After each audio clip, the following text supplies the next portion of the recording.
Let's start with briefly. Obviously, Etnies is putting this together. They put all this together. Can you just kind of briefly tell me what that's about and how you got hooked up with them? There was one of the dudes over at Etnies, this dude Christian, had emailed me kind of out of the blue, cold, and just not cold as in like he was a shitheel to me. He was a nice guy, particularly what he was offering me.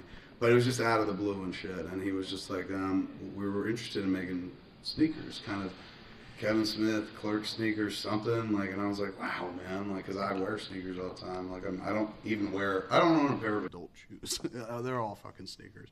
So I was like, why? And he's like, I don't know. I think your audience is kind of cool, and you got like a skateboard following, and we're kind of a skateboard company, and it kind of makes sense. Like your crowd, our crowd. We can see if it could work and stuff.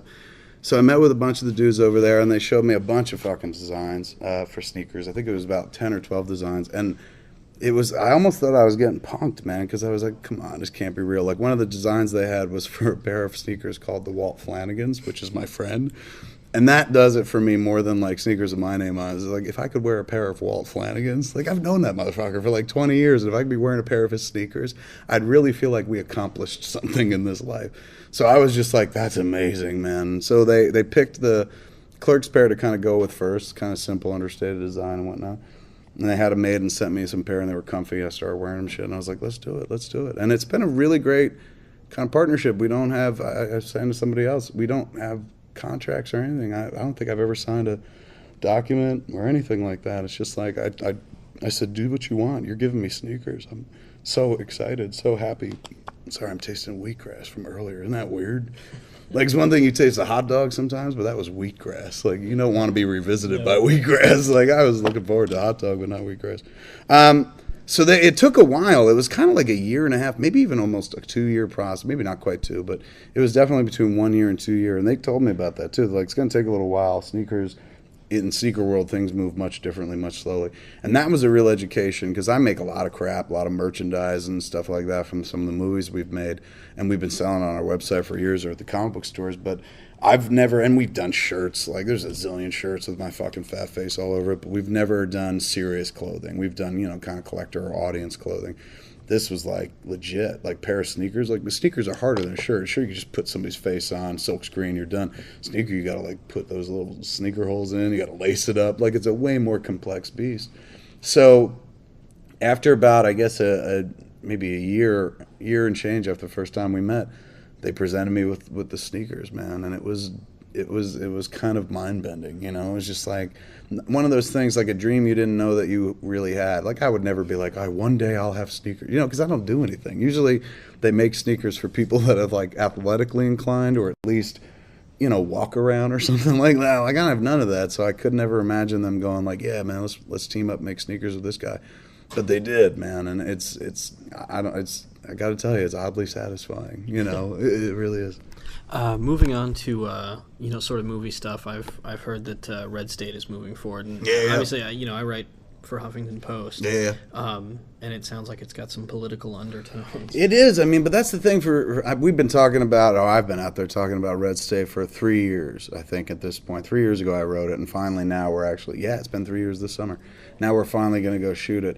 And the very limited information that was out there about it has always been like people going, oh, it's like Fred Phelps and stuff like that. And it is and it isn't. Like I don't think the Phelps are ever going to see the movie and be like, yeah, that is us, because it's not.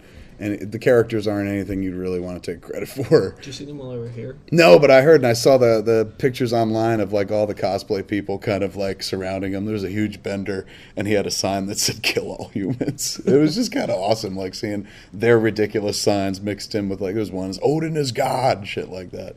So for years people have been going, oh, it's the Fred Phelps movie. It's just like Fred Phelps, and it is. It's not really. It has very little to do with them. And in terms of it being political, it's very political. But I don't think the movie is.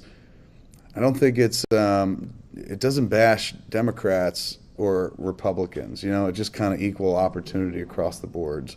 It doesn't single out one over the other. I'm sure there are a lot of cats. I guess assume in the very hardcore conservative press, every once in a while, like one of these hardcore right wing fucking websites will write something about it where you're like, is this is this fiction? This can't be real. But somebody really actually thinks and talks about like Hollywood, going after conservatives. And when they talk about Red State, I'm like, it has nothing to do with that. They'll see, and then they'll be like, oh, forget it, never mind. But it's not this movie that's like, oh man, it's going to take conservatives to task. It kind of takes everybody to task. There's not really a likable character in the whole movie. It's filled with deplorable characters. And I don't know. I think that's kind of interesting. You know what I'm saying? To me, at least, rather than just doing the standard fucking liberal take on conservatives, where it's just like we're right and they're fucking wacky and wrong. Across the boards, everyone in the movie is just fucking despicable. So I don't know. I think it'll make for an interesting flick, particularly for a guy that doesn't do that kind of thing normally. But it's been years. I know how to make a Kevin Smith movie. I'd like to see if I can make other kinds of movies. Apparently, I can't make a buddy cop movie based on what the critics told me.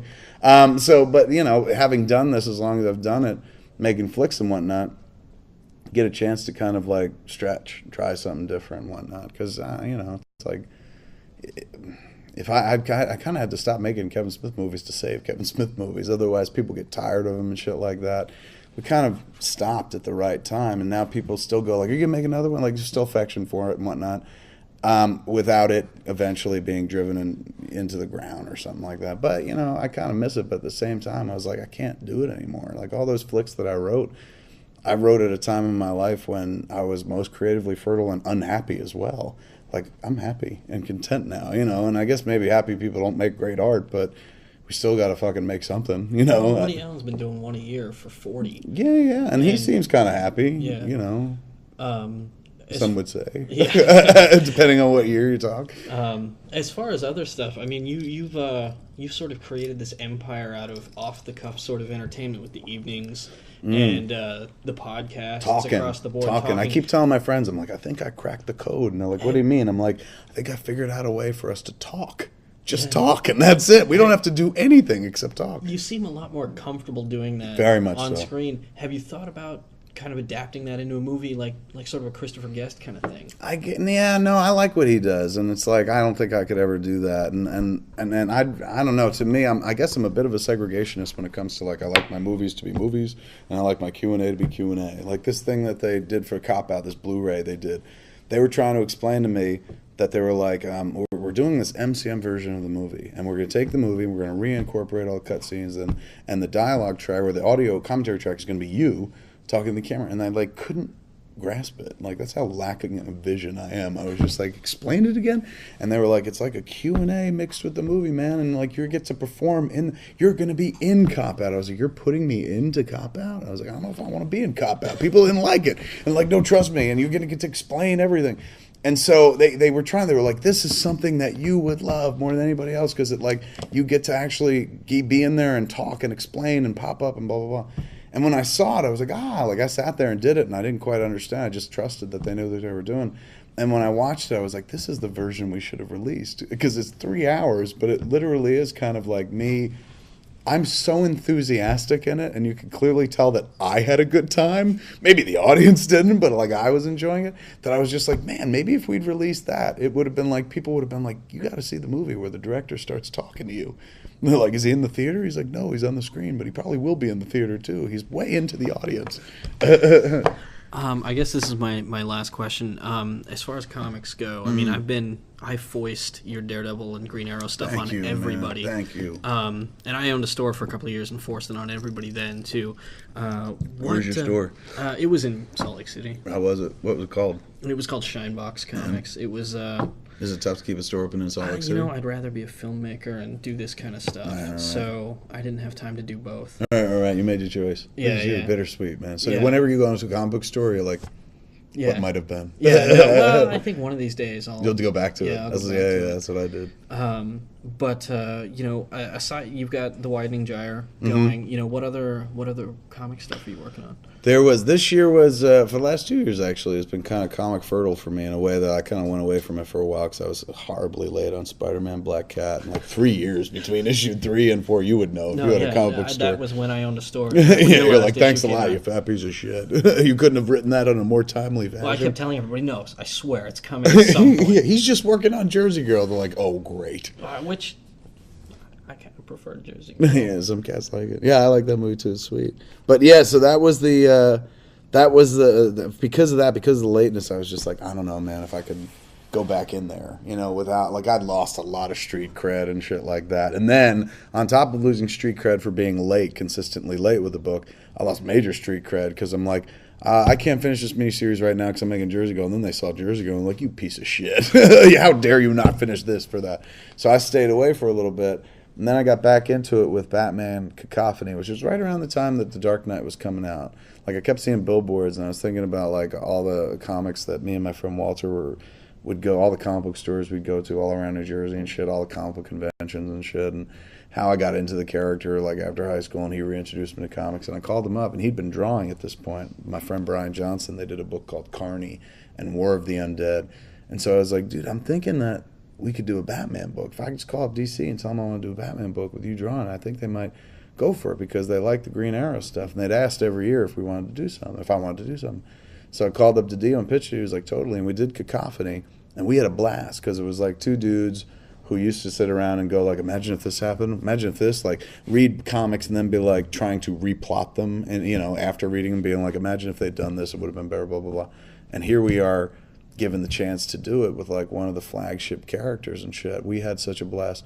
And then we made the mistake of reading comments online, and people who were kind of way younger than us shit all over it. They were like, this is fucking old man Batman. This is 90s Batman. And I felt really proud because I was like, it is 90s Batman. Like, that's my Batman from the 90s and shit. So it was, for a while, we were just like, I guess nobody really fucking liked it. And then they put it out in hardcover. It wound up being #1 on the New York Times bestseller list, hardcover fiction, for a couple weeks in a row. And suddenly it was like, oh, people did like the fucking book. Not only did it sell well, it got reviewed well in like New York Times and shit. And I don't know, people like, they earmarked it as a kind of classy book, and that really helped. And it kind of inspired us to go forward and do another one because we were going to stop after that. We were like, perhaps we shouldn't touch Batman. And then we decided to go ahead with this Widening Gyre book. So issue 6 is coming out on Wednesday or something like that, but the panel we did on Thursday, me and Walt, we gave out that issue to it was a small panel. We only did 200 people for the panel, but it was so cool because it's like, at one point I'm sitting next to my friend who got me into comic books, like when I was about 18 years old and shit, who I would drive all around New Jersey and New York looking for comic book stores, looking for Killing Jokes that weren't $10, still cover price, on a rack buried behind something else.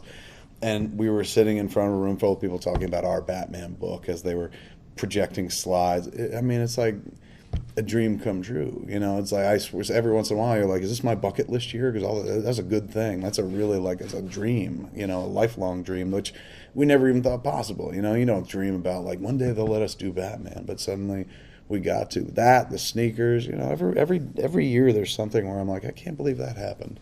But either I did something really bad in a previous life or really good. But I think I'm getting paid back karmically in a nice way.